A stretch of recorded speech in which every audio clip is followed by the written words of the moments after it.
Hello everyone and welcome back to Destiny. We are on the eve of the March 27th update, also known as the Weapon Sandbox update, but perhaps it is most affectionately known as the Go Fast update. This is of course designed to make your Guardian run faster and make your weapons do more damage. We went over this in a lot more detail in the previous video, so I'll leave a link to that down below. But for today, we've had a lot of little snippets of news come out here and there that you might want to be aware of going into tomorrow's update, including the timing and deployment of the update, some community responses by Christopher Barrett and community manager Cosmo, in addition to a very interesting and very welcome video featuring the lead sandbox designer Josh Hamrick going over the Go Fast update in a little bit more detail. There's some pretty insightful stuff in that video, so let's jump into it.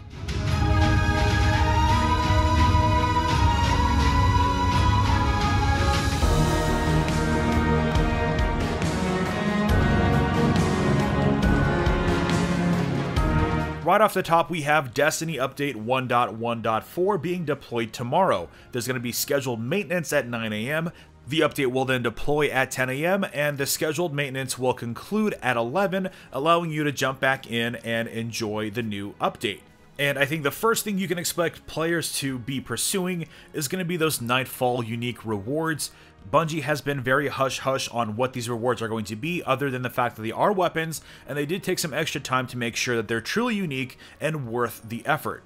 Players can acquire these rewards by simply playing through the Nightfall on any difficulty. You raise your chances of getting it by using the challenge card, and the more modifiers you have active, the higher the chance it will be for you to get that item. So you can expect a lot of people to be jumping right into prestige mode and probably maxing out all of the challenge cards just to increase your chances of getting it. That's probably what I'll be doing, so you can definitely expect a video tomorrow going over the weekly reset, and then a follow-up video the same day going over whatever that unique reward will be from tomorrow's strike. I pretty much vowed to play the Nightfall over and over again. Hopefully you can kind of farm this so that I can bring you my impressions and review for that weapon. Now, of course, the main part of the Go Fast update is the whole Go Fast part, so you can expect my impressions of that as well. In fact, Bungie put out a video today called the Developer Commentary for the Go Fast update. This features the sandbox design lead Josh Hamrick as he goes over the sort of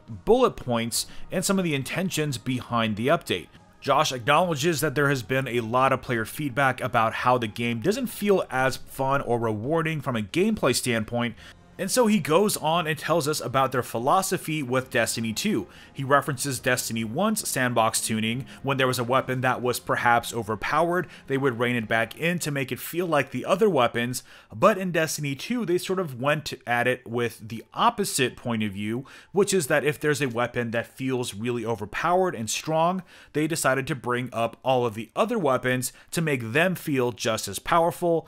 And he goes on to mention that there are still bugs and glitches that happen when they nerf things, so what's the worst that can happen? And of course, a jump cuts to the Prometheus lens, which I found to be pretty hilarious. So it's definitely nice that this sort of YOLO attitude that they seem to have with the game at this point is maybe making this game a lot better than it can ever be if the game never had any public issues. So if this game ends up bouncing back in a big way, this will make a very interesting study case in a few years from now. But anyways, this update is designed to make the game feel a lot more fun. And he does seem to genuinely believe that this next sandbox update is going to make you feel a lot more powerful, and that quote-unquote hero moments have returned. We'll have to wait to see for ourselves, but if some of the footage is any indication, the Dawnblade at the very least looks very epic, so I'm very much looking forward to testing out all of the classes tomorrow. I hope you are too. This is the first time I've been kind of excited for an update for Destiny 2 in a while, and I have to say, if this does end up being a good update, Destiny 2 just might be on its way for some redemption, and of course a lot of that is going to come in May with a major content injection. Of course, I'm talking about this second DLC and a lot of other features that are being added to the game, and if this Reddit post from Dylan is any indication, we might be learning more about that much sooner than we thought. In fact, I think we're going to start learning about DLC 2 and the May update starting in mid-April, which is coming up very shortly. And I think that'll translate to what I believe to be an early May release for DLC 2, which would be a good idea considering that E3 is just around the corner, which is where I believe Bungie will be unveiling and talking about the fall major expansion. So the news and update cycle is definitely going to be picking up quite a bit. But for now, if you haven't watched the developer commentary already, definitely go ahead and give it a watch. Again, I'll leave a link for it down below.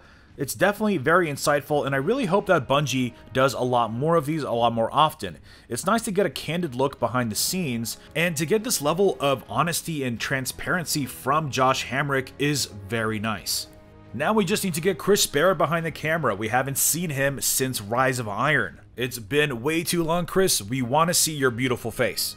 Especially when you tease us with stuff like this that he posted on Reddit. We have CG Barrett commenting on a thread here, and he says, "I promise I'll have definitive answers for your other two questions soon. Both the random rolls topic and weapon slots are extremely high on our priority list. We absolutely owe players answer to those." So this might just be suggesting that Bungie is looking to change up weapon slots and might actually be considering randomized rolls. But I don't think that's going to be what happens. I think this is just them acknowledging that this is a piece of feedback that they hear from the community that they're very much intending to answer very soon. I personally think that they have a much more creative solution in mind that they're working on, hopefully for the May update, probably for the fall update, but I think they're going to be changing up weapon slots quite a bit, and I think Mods 2.0 is going to go a long way to kind of change up that monotony that you get from the same Better Devils over and over again. My hope is that they introduce a way to attribute certain perks to a weapon to make things a little bit more interesting, and also to give you something extra to grind for. But of course, we'll have to wait and see exactly what they have in mind. Are you excited to check out the Go Fast update? And do you think that plus the May expansion is enough to bring players back? Let's discuss. Drop a like if you enjoyed this video and subscribe for more Destiny content. And I will see you all next time.